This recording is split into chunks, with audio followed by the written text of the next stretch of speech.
আবেদন করেছিলেন 400টির বেশি পরিবার, অথচ তালিকা প্রকাশের পর সেখানে একটি পরিবারেরও নাম নেই। আবাস যোজনার ঘর নিয়ে এমনই আশ্চর্যকর ঘটনা সামনে এলো জলপাইগুড়ি সদর ব্লকের নন্দনপুর বোয়ালমারি গ্রাম পঞ্চায়েত এলাকার 17-215 নম্বর বুথ এলাকায়। তালিকাতে নাম নথিভুক্ত করার দাবিতে এদিন সদর ব্লক বিডিওর কাছে লিখিত স্মারকলিপি দেওয়া হলো স্থানীয় বাসিন্দাদের পক্ষ থেকে। অন্যদিকে সংশ্লিষ্ট গ্রাম পঞ্চায়েত যেহেতু বিজেপি পরিচালিত, যে কারণে তৃণমূলের এই বুথের আবেদনকারীদের নাম তালিকাভুক্ত করা হয়নি বলেও বাসিন্দাদের একাংশের অভিযোগ।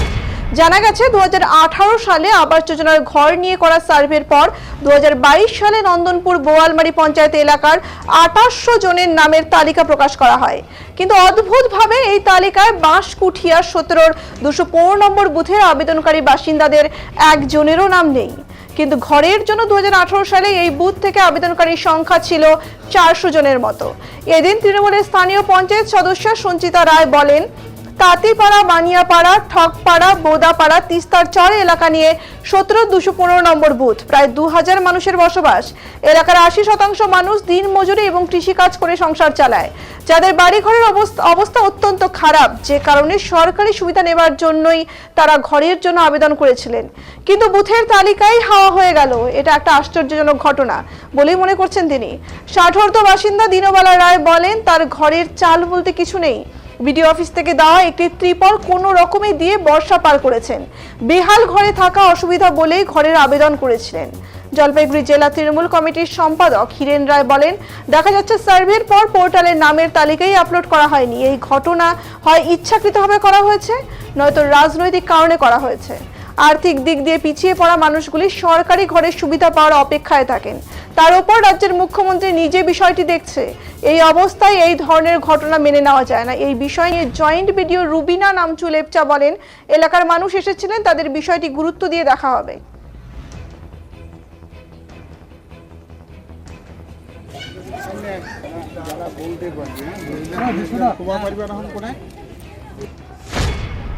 আমার ঘর দিয়ে জল পড়ে আমার কান বয়রা গেছে গা। আচ্ছা নে আর টুপা নাইলে দৌড়ে মানুষের বেঁচে যাই নে গড় ফালাইছে 3-4 বার করে। তে আমি হুমুকনতে গড়ে খুব কষ্ট করে থাকছি, টুপা নাইলে জানেন দৌড়ে মানুষের বেঁচে যাই। আর এইখানে আইছি মতন আমার ছেলে পেলেও গড়টর কিচ্ছু পায় নাই, সবাই খাইতে খায়, খুব কষ্ট। ওই ঘরের জন্য কি আবেদন করছিলেন? হ্যাঁ, আবেদন করাইছি, যে মাটি ঠুই নাই বিদা ঘরে। এখনো ঘর পাচ্ছেন না? না দেন না, এই একবার কইয়া দিল তোমার ঘর আছে, থাক না, আবার যাও ঘর আছে, অঞ্চলে যাও। কয় উজো গড়ে শুনি করছে, এনকে কইয়া দেয়, এখন অঞ্চলে যাই তারা না করে, কয় না আহে নাই। হ্যাঁ, মিথ্যা কথা। মানুষ বাঁচে কদিন, মানুষ চোখে খাইবার নিগাই একটু ই করে, আশা করে, তাই না? হ্যান্ডিক্যাপ মেয়ে আসার গড়ের তলে 3 জন মানুষ মরবানো ছিলাম, বিরাট গাছ পড়ে গেছে গা ঘরের মধ্যে। এখন কি যে ঘরটায় আছেন সেটা আর থাকা যাচ্ছে না? ওখানে ত্রিপাল দিছি উপর দেয়, ত্রিপাল ত্রিপাল দিছে, সেই দেয় উপর দেয় ঘরে টানাইছি।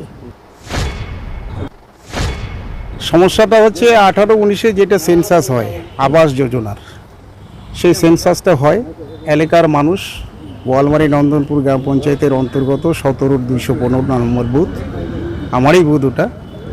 তো আমি ইদানিং জানতে পারছি যে ওই এলাকায় সেন্সাস হলো, কিন্তু ইন্দিরা আবাসের নামের তালিকা থেকে বঞ্চিত হলো, পোর্টালে তাদের নামই নাই।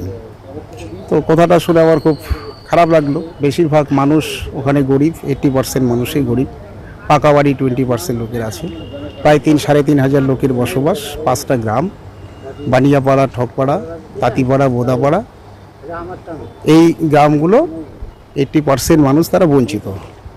ইন্দিরা আবাসের আবাস যোজনা গ্রামের মানুষ অনেক বহু প্রতীক্ষা করে থাকে, যে আমার একটা ইন্দিরা আবাস যোজনা হলে আমার পরবর্তী লাইফ ভালো করে চলবে, মাথার উপর একটা ছাদ থাকবে, এই আশায় ওরা আছে। কিন্তু অজ্ঞাত কারণে আমি ইদানিং জানতে পারছি যে পোর্টাল থেকে তাদের নামের তালিকাটাই বাদ পড়ে গেছে। স্বাভাবিকভাবে আমি যেটা চিন্তা করলাম যে প্রশাসনিক মাধ্যমে বিডিও এবং জেলা পরিষদ, জেলা শাসক আমাদের জেলা পরিষদে যে এডিএম তার কাছে আমরা একটা স্মারকলিপি দেব। ইতিমধ্যে আলোচনা হয়ে গেছে। আর এখানে যা ভিডিও বলল যে সকলের নামের যে একটা করে পার্সোনালভাবে যে আমরা যেন একটা আবেদন করে, সেই আবেদনগুলো পরবর্তীতে আমরা জায়গা মতন আমরা আলোচনাটা করব, যাতে তারা বঞ্চিত না হয়। উনি এই আশ্বাসটাই দিলেন।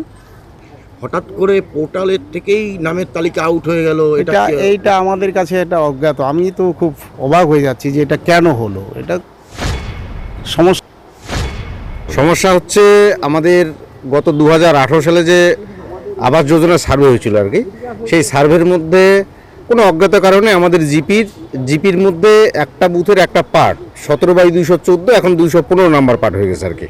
এই পার্টের মধ্যে কোনো লোকেরই আর কি আবাস যোজনা কোনো রকম নাম নাই। কতগুলো পরিবার আছে? পরিবার ধরুন কম করে 300টা। আচ্ছা, 300টা পরিবার আছে। তার মধ্যে ধরুন মেরে কেটে এই ধরুন 270 থেকে 280টা পরিবার আবাস যোজনা পাওয়ার মতো, মানে জিপির মধ্যে সব থেকে গরিব পরিবার আমাদের বোয়ালমারী নন্দনপুর গ্রাম পঞ্চায়েতে 17/215 নাম্বার পার্টের মধ্যে আছে। এই দেখছেন আপনারা যে এক একজন প্রত্যেকেই মানুষের বাড়িতে খেটে খাওয়া, এবং বেশিরভাগই নিঃস্ব অসহায় মানুষ, নিজের ঘর তৈরি করার মতো উপায় নেই। মানে বেশিরভাগই কাঁচা বাড়ি, বেশিরভাগ তো সবারই কাঁচা বাড়ি। হঠাৎ গ্রামের মধ্যে ধরুন একটা দুটা পাকা বাড়ি থাকতে পারে। তো এই মহিলারা এবং এই পুরুষরা যারা আসে আর কি, এদের ঘরের লিস্টে নাম নেই। আমরা চাচ্ছি যে এনাদের নাম আর কি যে কোনোভাবে নথিভুক্ত হোক। নাম নথিভুক্ত হলেই যে পাবে সেটা নয়, প্রয়োজনে প্রশাসন থেকে সার্ভে করবে। সার্ভে হওয়ার পর যদি ওনারা মনে করে যে যোগ্য পাওয়ার মতো, তাহলে পাবে। এটাই আমাদের আবেদন, যে গিয়ে সার্ভে করুক আর কি।